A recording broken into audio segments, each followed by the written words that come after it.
It was a golden autumn afternoon in a quiet Midwestern town. The late sun spilled to the large windows of a charming cafe at the main intersection, casting warm light across polished wooden tables and floors clean enough to reflect the sky. Everything about the scene was calm, familiar, almost comforting. The kind of peace you don't notice until it's interrupted.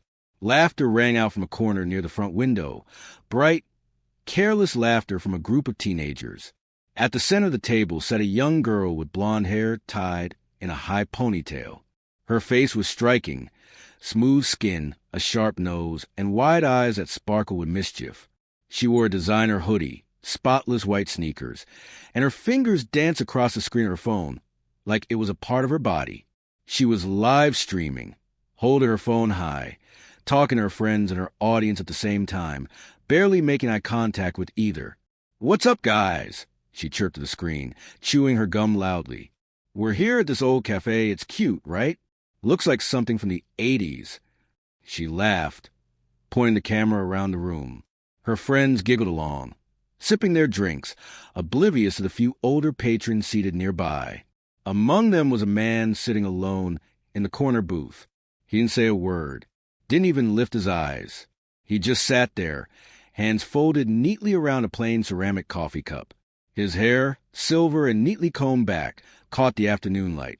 His face was lean, weathered, not in a way that begged for pity, but in the way of someone who had seen too much and learned to stay quiet about it. The kind of face you see in old war photographs. A face with history. No one at the table noticed him. Not really, until the girl pointed the camera at him. "Oh my God," she whispered just loud enough. "Guys, look at this old man. Total grandpa vibes." She zoomed in. He's been sitting there for like an hour, hasn't moved. Creepy or cute? Vote in the chat. Her friends laughed again. Not cruelly, just lightly, casually, the way only young people can, unaware of the weight their words can carry. The man still didn't react, but his fingers trembled slightly on the cup, just enough that anyone paying attention would see it. But no one was. If you were there, sitting just a table away, you might have noticed a faded tattoo barely visible under his rolled-up sleeve. A pair of wings. An insignia. Maybe you'd see the faint outline of a scar on his wrist. Maybe you'd hear the quiet rasp of his breath, more labored than it should be, and if you looked close enough, you'd see his eyes weren't staring into his coffee. They were fixed on a photograph lying face down on the table. A photograph of someone who never came home. In that moment, the laughter seemed louder, the light harsher, the warmth of the cafe felt distant. Because what that girl didn't know, and what no one around her paused long enough to imagine, was that the man in the corner booth had once flown through fire, that he'd written letters in the dirt of a foreign country, that he had buried friends younger than those kids at the window, that he had held promises that still echoed in his sleep. And now, here he was, mocked by children too young to understand what he gave for their right to laugh so freely. It wasn't malice, just ignorance. But for anyone watching, really watching, it was a moment that said everything about the world we live in now, about memory, about gratitude, about how easily we forget the ones who made our peace possible. A gentle breeze stirred the wind chime as the cafe door swung open again.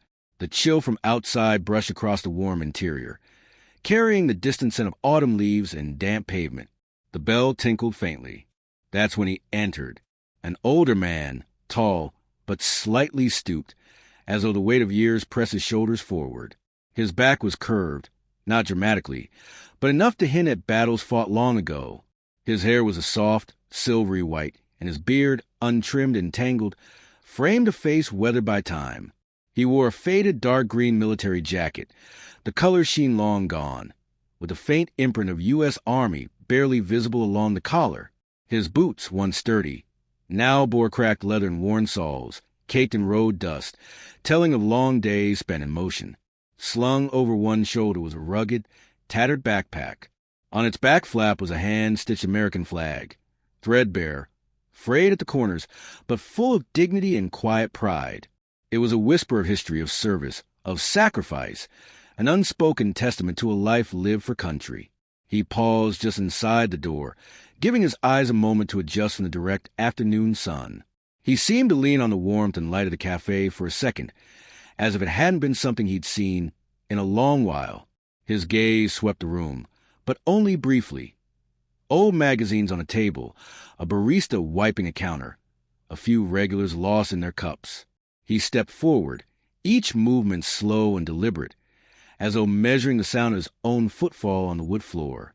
He headed toward the counter, quietly, but from the table by the window, a table he barely reached, came a voice so sharp it cut. "Oh my God, look, another lost old man," said the blonde girl. It was said with that kind of tone that's half mocking and half bored. Around her, the group erupted into small giggles. No one leaned in to catch the full impact. It was just background noise to their afternoon of streaming content. Her voice rang out. "Hey, Grandpa, there's a Starbucks down the street," she said, louder this time so everyone would hear. "This place doesn't have free Wi-Fi, FYI. They all laughed again. The laughter was clean and light, like laughter should be, but there was something hollow underneath it, like it was acting without intention or care. He didn't flinch. He stopped walking but didn't look over. He lifted a hand and gave a small nod, as if to acknowledge the interruption, but only enough to keep moving forward. There was no confrontation, no anger in his eyes, just a deep, measured focus. He planted himself at the counter. Gently, he unzipped his jacket pocket and withdrew a handful of coins, pennies, nickels, dimes, and maybe a single quarter. His fingers trembled ever so slightly as he placed them, one by one, on the countertop. He spoke quietly but with a steady voice. "May I please have a black coffee, the cheapest one?" The barista, a girl likely not much older than the streamers, glanced at the coins. They didn't reach the price. She hesitated. I'm sorry," she said. Her eyes flicked from the coins to his face. A few heads turned at the table, mostly out of curiosity, but also out of lingering amusement from before. Then someone from the group, at the window, called out, "Well, at least he can fight. If he ever got a math problem." It came out like a punchline. A bitter, awkward punchline. The blonde girl raised her head, gave a small grin, and tossed back. "Why doesn't he, go back to some old folks' home? This place doesn't do charity." She said it half teasing, half dismissive. It was meant to be a throwaway line. A point scored in their afternoon banner. The man didn't reply. He didn't flinch. His hand stilled. His gaze dropped. He moved slightly to show the barista he was ready to pay once more. Silence filled in an odd way. A different tone seeped through the room. He leaned in so only she could hear. "Thank you for listening." It was spoken with gravity, not pleading, as if he just shared a sentence as simple and true as "the sun is shining." Then slowly he stood, set his old backpack on his shoulders, turned away. His footsteps were soft, almost inaudible, but each one fell heavy in the sudden stillness. Imagine it from outside. A lone figure in a military jacket, carrying a worn bag, stepping out of a coffee shop bathed in fitting yet unkind light. The group, the streaming, the casual cruelty, they all drifted away behind him like smoke. The bell tinkled one last time. The blonde girl lowered her phone. It was still recording, the stream still live.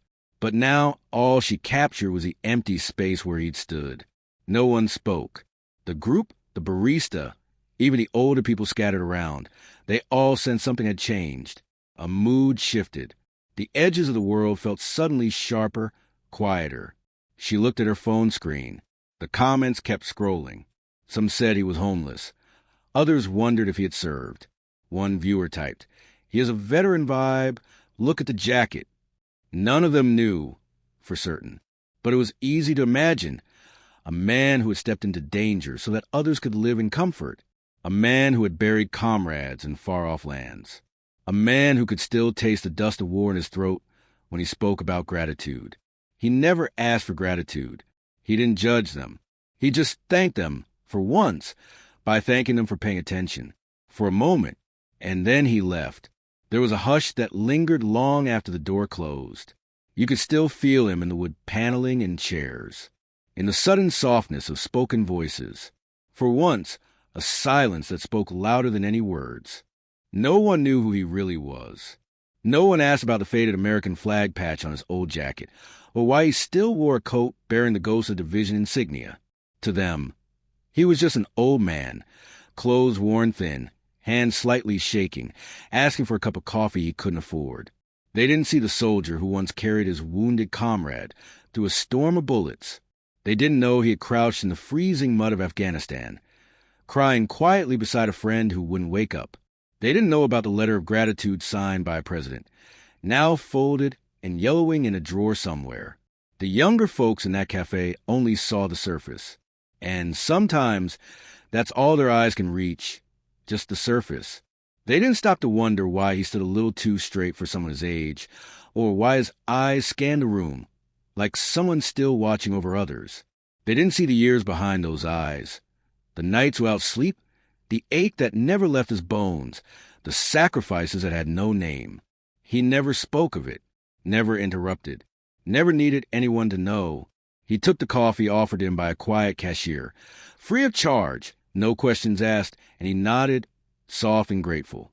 Then he stepped out into the morning light with the slow, firm steps of a man who had walked through fire and chosen peace instead of bitterness. He didn't look back, because he didn't need to. He had already given more than most could imagine, not for medals, not for thanks, but for the idea that people, strangers, could live freely, could laugh loudly, could even forget, even mock. That was part of the deal. The truth is, sometimes the loudest heroes are the ones who never raise their voices, who never tell their stories, who carry their weight silently, so others don't have to. That morning, a man walked out of a small-town cafe. He left behind no name, no spotlight, no legacy carved in stone. Just a warm echo of a lesson, quiet but unforgettable. Some people gave up everything so you could smile, even if that smile is at their expense. And maybe, just maybe, that kind of grace is the highest kind of courage there is. Dear friend, if this story made you pause for a moment in the rush of life, please take a minute to reflect on the soldiers who quietly protected the freedom of this country, not for fame, but out of duty and love. If you were moved, please subscribe to the channel, share this video, and help us spread kindness and gratitude to those heroes who don't need medals, only to be remembered. This is where true stories are told from the heart. Thank you for listening.